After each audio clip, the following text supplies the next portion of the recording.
Backfire lahat yung mga kabuktutan na ginawa nila mga kababayan, pambabayboy nila sa Senado. Pag hindi mag-resign si Alan Peter Cayetano, kaladkarin po natin. Hindi siya bagay maging senador. Yan ang gawin natin mga kababayan. Sugurin yung Senado, kaladkarin yung mga traidor para mailigtas natin ang institusyon ng Senado sa pagkawasak mga kababayan. Naging laughing stock sa buong mundo ang Senado ng Pilipinas sa pagkakanlong nila ng isang wanted ng ICC sa crimes against humanity. Yon ang gawin natin mga kababayan. Tanggalin natin sila sa posisyon kasi tayo ang nagluklok sa kanila bilang mga senador. Sinalaula nila ang Senado mga kababayan.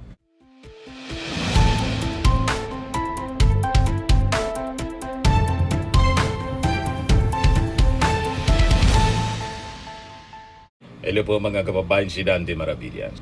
Lumalakas mga kababayan yung panawagan na si Alan Peter Cayetano na hindi ko na po tinatawag na senador kasi hindi po siya bagay na tawaging senador. In the rest of the 13 senators na mga hudas, hindi na natin tatawaging mga senador sila, kundi mga cuddlers ng isang wanted ng batas.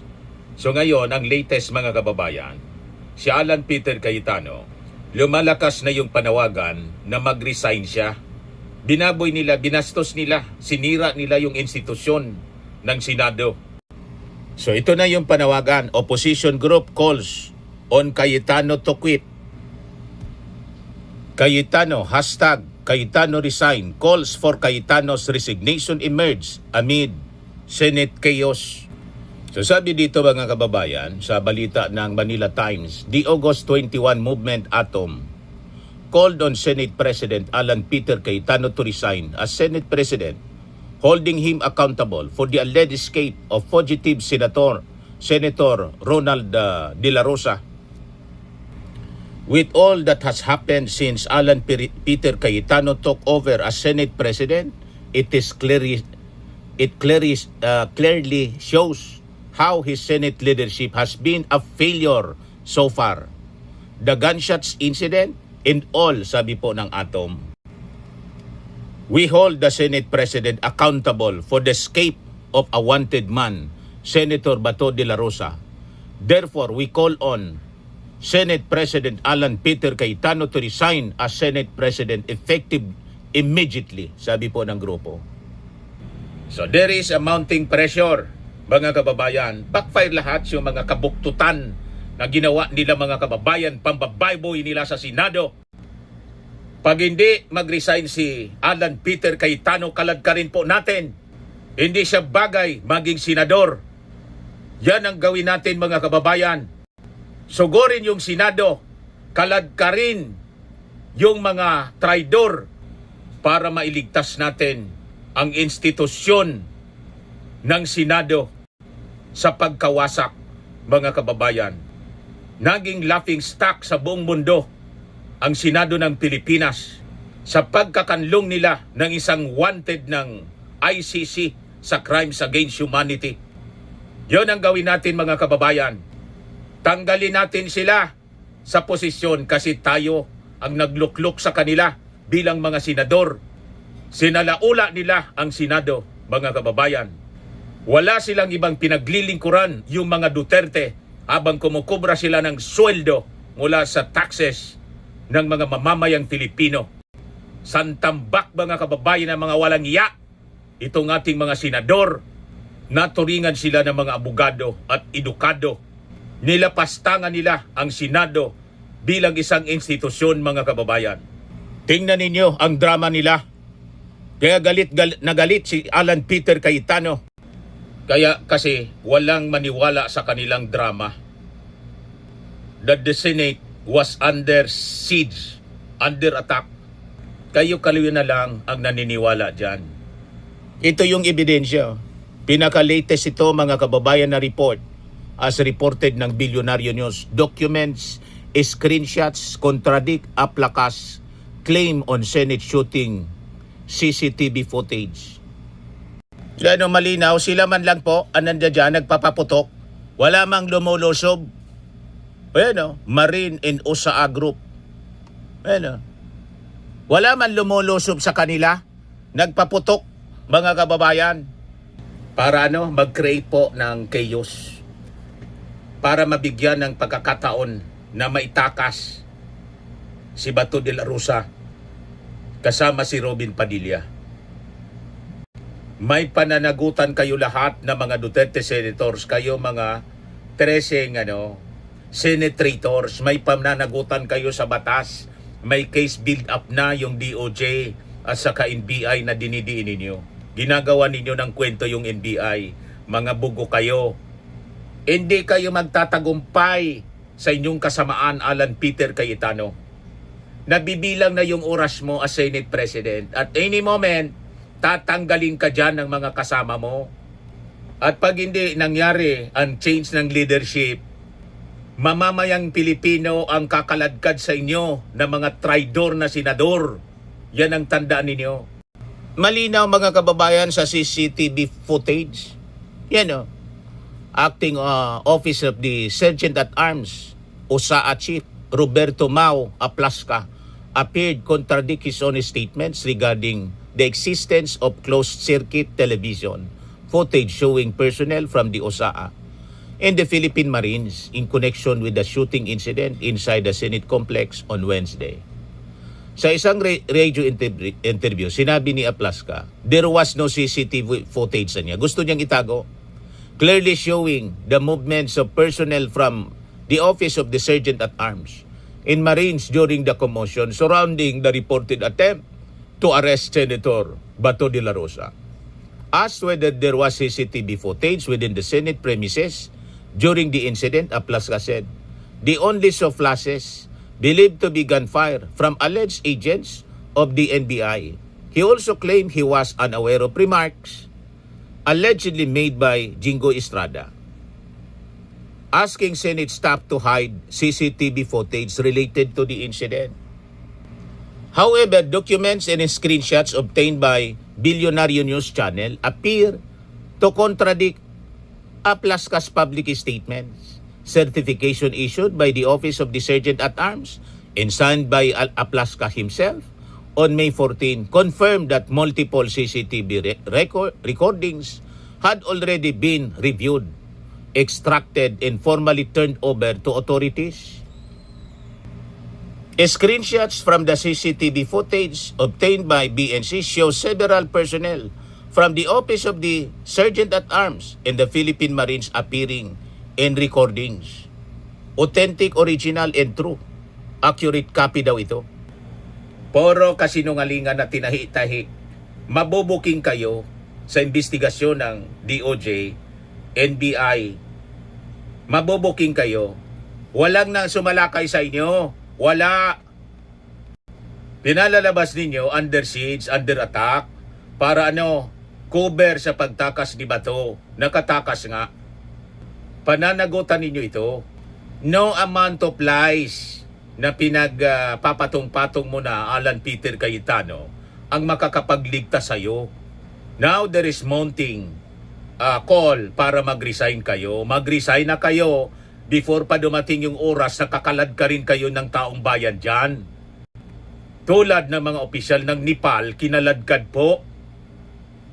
At yung iba, huwag ko nang ikwento sa inyo. Tingnan na lang ninyo yung nangyari sa Nepal. Kung ano nangyari sa mga opisyal na kinaladkad ng mga tao sa galit. Ginagalit ninyo ang mga mamamayang Filipino sa kasinungalingan ninyo. At gumagamit ka ng mga bersikulo ng Bible para papaniwalain kami na mga tao na may moral ascendancy ka. Guided ka ng Holy Spirit tulad ni Bato de la Rosa na guided ng Holy Spirit daw para isalba si Sara Duterte. Ganon. Kayo-kayo lang naniniwala ng Holy Spirit ninyo. Evil Spirit, maniwala pa kami. Pero Holy Spirit, hindi. Ginagamit ninyo, pati yung Holy Spirit, para i-justify yung mga mali ninyong aksyon. Napakabalasubas ninyo. Ang malinaw, kinanlong ninyo ang isang wanted criminal, pinatakas ninyo. Isang pugante na isang pananagutan sa batas. So nangyari ngayon mga kababayan sa Senado, napakalungkot. Mula Band Brothers, naging Band of Bandits na po ang Senado. Grupo ng mga bandido. Ang institusyon mga kababayan na dapat nagtatanggol sa batas. Mistulang naging safe house, escape route, political bunker ng isang taong umiiwas po sa pananagutan sa international law. Sa halip mga kababayan na pairalin yung hustisya nitong mga senators, ginamit nila yung institutional courtesy kuno bilang panangga, cover para proteksyonan si Bato. Yun ang malinaw. Ginamit nilang kanlungan. Ginamit nila yung security aparatos bilang diversion force. Kaya nagpaputok yun. Na wala mang sumalsalakay, nagpaputok ng sunod-sunod para magkagulo. At malinaw ginamit yung mga iyong impluensya ng mga kalyado para mailusot ang pagtakas ni Bato de la Rosa. Yun ang malinaw, Alan Peter Cayetano. Kaya nga, ang hamon ko sa'yo, ako ang dapat na mag-interview sa'yo. Ako dapat ang moderator sa interview. At isama ko si Jose Claire Castro. Kung hindi, si Atty. Kapunan. Para magkaalaman tayo. Di ba matalino ka? Senate President, brilliant lawyer. So I challenge you. Umarap ka sa interview, ako ang moderator. At kasama ko si Atty. Kapunan. Sumama ka din ng mga DDS mo, mga kasamang senador. Pero akong moderator. Tingnan natin kung hindi magkabulol-bulol ang dila mo sa pagsisinungaling. Siguradong mahuli ka namin. Mahuhuli ka namin sa bibig. Kasi sinungaling ka. Yan ang challenge ko. Taga-probinsya ako, taga rito sa Albay. Kababayan ni, o kami ni Trillanes ang magtanong sa'yo. Iwan ko lang. Yan ang pagiging bright mo? Hindi yan uobra. Kasi gaano ka man ka-bright, pagka sinungalingan ang kwento mo, hindi yan uobra. Hindi uobra ang kasinungalingan sa katotohanan. Hindi uobra yan. So that is my challenge. So nakakalungkot ang kwentong ito, mga kababayan. Habang libo-libo na pamilya na biktima ng EJK ang naghihintay mga kababayan ng hustisya, itong mga senador na kaalyado ng mga Duterte, abala sila sa pagtatago, pag-cover up, pag-spin ng narrative, at pagliligtas sa sariling political camp. Ganon kabaluktot ang mga pag-iisip ng mga senador na yan. Kaya hindi ko na sila tatawaging senador.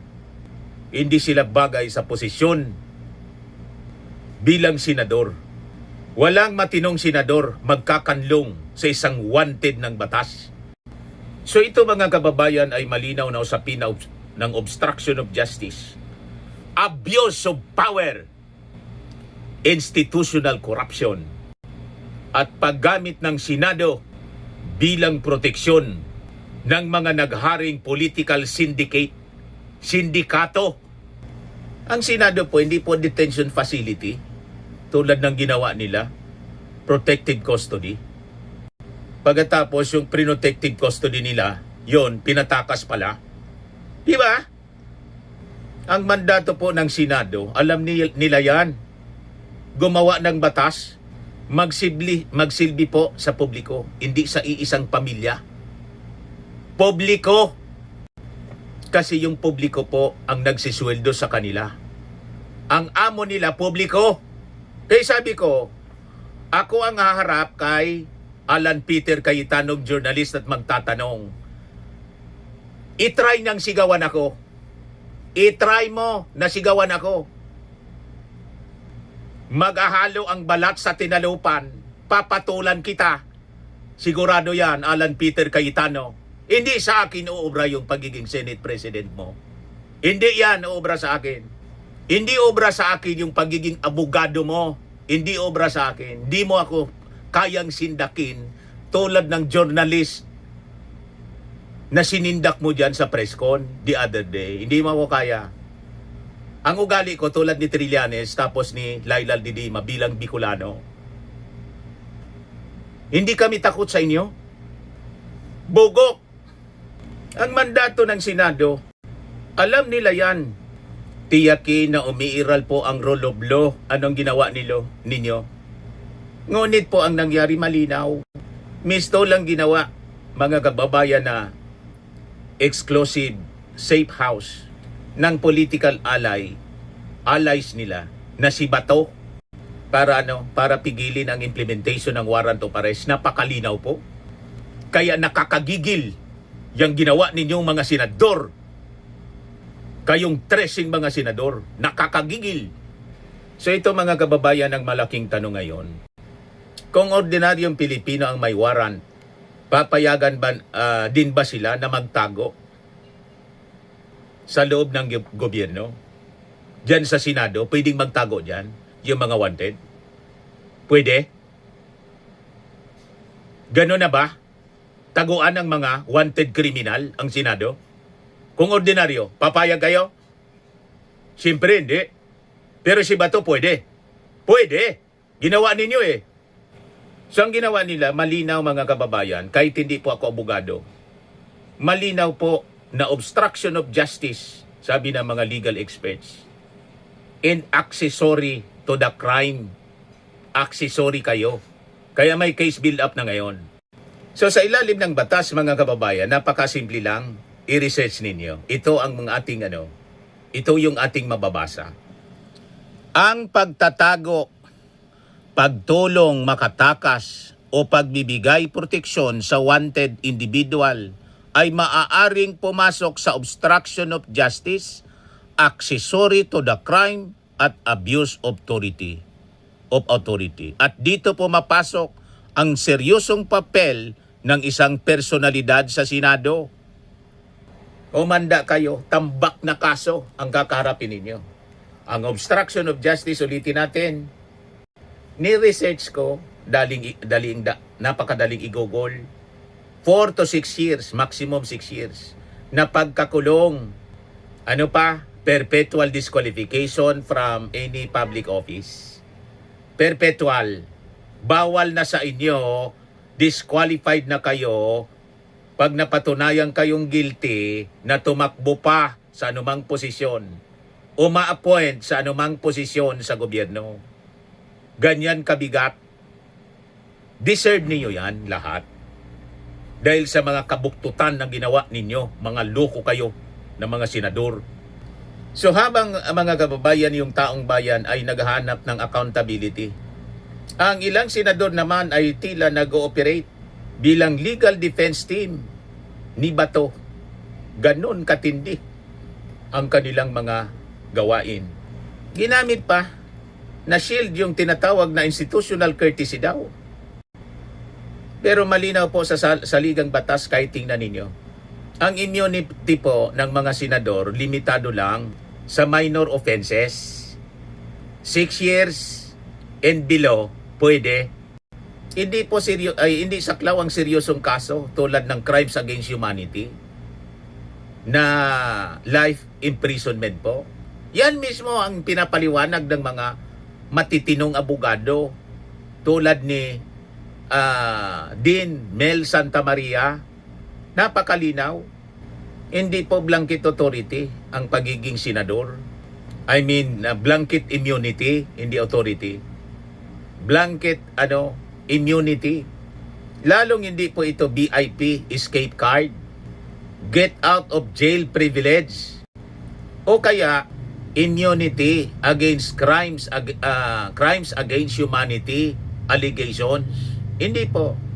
Ang masakit mga kababayan, ginamit nila ang mismong dignidad ng Senado para protektahan ang taong gusto nilang makaiwas sa legal accountability. Ganun katindi ang ginawa mga kababayan nitong mga senador na to. Kasumpa-sumpa! So ito po malinaw na pagtalikod para sa hustisya sana ng mga AJK victims. ng mga ordinaryong mamamayang Pilipino.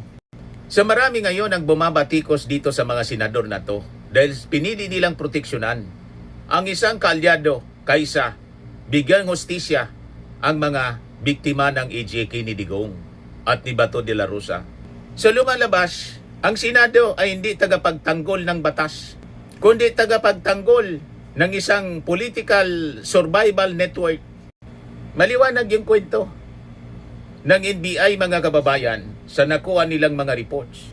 Ginamit itong putukan para sa diversion tactic nila para makatakas si Bato. At kinumpirma mismo ito sa text ng asawa ni Bato de la Rosa. Text mismong binasa ni Alan Peter Cayetano. Na panood ninyo yun, yung kanyang press con. Ano sabi? Sa text, tinik advantage ng kanyang asawang si Bato yung kaguluhan para makatakas. Ang term escape. Na ayaw tawaging escape, mga kababayan, ni Alan Peter Cayetano. O sige, sabi ko, di wag ng escape, kundi pinatakas. Hindi tumakas, kundi pinatakas. Kasi yun man talaga yung aktual na nangyari. Pinatakas nila. Kasi kung hindi pinatakas, di nandyan pa sa Senado. Kasi nasa protective custody nila. Tama po? Kaya may pananagutan kayo na mga senador. Huwag na kayo magugas kamay. Dinisinyo ninyo ito lahat. Dinisinyo ninyo, plinano ninyo. Yung plano ninyo, puro palpak. Ang matagumpay lang, yung pagtakas. Pero yung cover ninyo, yun ang silo. Para kayong lahat makalaboso. Kulong. Di ba? Obstruction of justice, kulong. 4 years to 6 years. Perpetual disqualification from office. Yan pag napatunayan kayo. Yan ang binubuo ngayon na kaso laban sa inyo, sa inyong pagmamalabis. So maraming mga Pilipino ngayon, mga kababayan, nagtatanong, sino nagplano? Sino ang nag-coordinate? Sino ang nagbigay ng clearance? Sino ang nagkinabang sa kaguluhan? Si Robin Padilla, kinumpirma na mismo bilang facilitator. Ang nagkumpirma, nilaglag na ni Alan Peter Cayetano si Robin Padilla. Si Robin Padilla niya, nilaglag ni Alan Peter Cayetano. Yes, isya niya yung kasama sa paglabas kasi free naman niya siyang lumabas. Protective custody ninyo. Pagkatapos, yung ibig sabihin pala, nilagay nila sa inyong protective custody para patakasin. Di ba po? Siyang lumalabas na bagong rules ngayon sa Senado, ang wanted po sa batas, hindi pwedeng hulihin. Pwede patakasin. Yan ang bagong rules na lumalabas sa Senado sa kanilang ginawa. Nilagay sa protective custody para makatakas. Yan ang malinaw po na nangyari, mga kababayan. Sabi sa kanyang FB Live ni Alan Peter Cayetano, sa buong pangyayari, wala man lang may nangumusta sa amin kung buhay pa kami o ano nangyari sa amin. Sabi ni Benji Contreras, bakit kami mag-aalala sa inyo? Ipalabas lang ninyo ang nangyaring barilan sa Senado para makatakas si Bato. Saka bakit kami mangungumusta sa inyo? Mga traidor naman kayo sa bansa. Personal vested interest lang ninyo ang iniisip nyo. Basag. Siya nga naman. Paano kami mag-aalala sa inyo? Nagpa-picture-picture pa nga kayo? Naka-diwal yung dila ni ni Joel Villanueva? May rason ba kami na mag-alala sa pagmumuka ninyo? Na hindi man kita na under siege kayo? Walang ganyang pagmumuka na under siege, mga kababayan. Kaya yung kwento ninyong under siege, under attack kayo, hindi buminta. Naintindihan mo, Alan Peter Cayetano? Sarili lang ninyo ang naniniwala sa sarili ninyong kwento. Kasi puro kayo mga sinungaling. Yan mismo ang ebidensya ng inyong kasinungalingan. Sa mukha pa lang ni Villanueva, walang rason na mag-alala sa inyo. Tama ba mga kababayan? So, ang nangyari po, active facilitation ng pagpatakas po kay Bato. Political shielding. Posibleng coordinated extraction po. Planado, mga kababayan.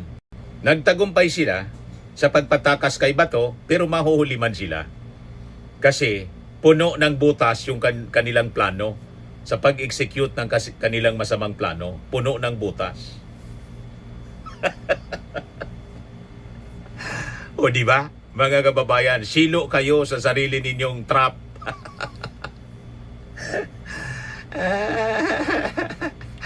Patong-patong na kaso ang kakarapin ninyo at malamang lahat kayo dyan makulong. So sabi natin, mga kababayan, ang nakakalungkot sa nangyari sa Senado, mula sa pagiging band brother, naging mga band of bandits, mga ugali na kasing bandido. So habang lumalalim mga kababayan yung issue, mas lalong lumalabas ang political alignment sa likod ng operasyon. Cayetano, Robin Padilla, Bato de la Rosa, at mga kasama sa 13 na mga hudas, sabi ni Father Robert Reyes, mga Senate traitors. So sila, unti-unti na nagmumukhang hindi tagapaglingkod ng bayan, kundi isang political escape network. Habang ang isang ordinaryong Pilipino, agad na hinuhuli kapag may warrant, ang mga may kapangyarihan, may automatic safe house, Senado, may security escorts, USAA, may narrative machinery, may Senate protection na malinaw, at may mga propaganda defenders online. Ganon ang may mga kapangyarihan. So ito yung pinakamapait na katotohanan. Ang ilan sa mga senador ngayon mga kababayan ay tila hindi na po gumagawa ng batas, kundi gumagawa sila ng paraan para takasan po ito. So kapag mga kababayan pinayagan natin ang ganitong uri ng gawain, nagiging delikado po yung president. Dahil po, ang mensahe nito sa publiko, may ibang batas para sa ordinaryong Pilipino at may special na proteksyon sa political elite. At habang pilit nilang pinagtatakpan sa pamamagitan ng kanilang propaganda machinery, ang isyong ito, mas lalo pong lumalabas ang imahe ng Senado na hindi na siya templo ng demokrasya, the last bastion of democracy, tulad ng pagkakakilala natin noong panahon ni Jokno, ni Tanyada, ni Salunga, ni dating Senador Arturo Tolentino, at iba pang mga matitinong senador na kapita-pitagan. Kundi ang Senado na ngayon, ginawa nilang evacuation center ng mga kalyadong umiiwas po sa accountability. Naging kanlungan po ng pugante na hindi po simpleng ordinaryo ang kaso. Ang kaso po, crimes against humanity. Heinous crime. Kaya sabay-sabay po tayong manawagan, Cayetano, resign. Lumayas ka na dyan sa Senado bilang Senate President. At mananawagan tayo sa mga authorities natin. Bilisan po ninyo ang case build-up dito sa mga senador na kasabwat ni Bato de la Rosa. Sa mga naghanap ng malinis and spacious fitness gym, pumunta lang po kayo sa aming Colossal Fitness Gym. We also offer Grab Car Rental with our brand new 2023 model ng Toyota Innova. We also accept booking for those who are planning to travel via PAL, Cebu Pacific, and other airline companies, local and international, and bills payment for Meralco Bills, PLDT, Aleco Bills, etc. Ang Colossal Fitness Gym is located at 3rd floor Security Bank Building, Landco Business Park, Legazpi City, Albay. For inquiries, look for Chilon Maravillas. Contact number 0966-802-0949. Yan yung aming Innova. Lagi na pong matao sa amin. Pati mga foreigners po, tingnan ninyo, mga British tourists sila. Ang lalaki ng katawan na, mga kababayan, nag-gym sa amin. Ito naman po, Indian National. Ito mga mga European sila. Ito naman yung bago naming product na binibenta online, Eye Glow Serum. Whitening po siya galing sa South Korea. Tingnan ninyo yung epekto sa aking anak na architect entrepreneur, Riz Maravillas. For inquiries, look for Riz Maravillas on FB. Ito naman po, Fairmax Firming and Lifting Cream, pinapahid sa mga pulses in other affected area. Mainam po ito sa mga pains at paninigas na mga kasukasuan. Ito po, Automax Radiant Serum. Sa mukha naman yung application. Anti-aging po siya. You will look 10 years younger than your age. Ito naman po yung bagong product naming binibenta online. I am worldwide. Pure organic, amazing pure organic barley from Australia. Mainam po ito sa mga cancer patients tulad nitong isang ovarian cancer survivor. Si Yolitan, sabi niya, barley did not just save my life. It gave me a new life. In 2019, Yuli faced the fight of her life through surgery in harsh chemotherapy. I am worldwide amazing pure organic barley became her source of strength. It boosted her immune system when she needed it most and gave her the energy to keep going. 100% organic siya, immune system booster, trusted by survivors.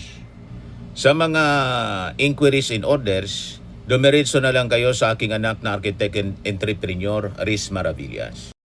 Sa mga gusto naman po na mga imported bags, mga mahihilig po, dumiretso na lang kayo kay Ma'am Eileen Rosales, Eileen Closet. Naka-base siya po sa Amerika.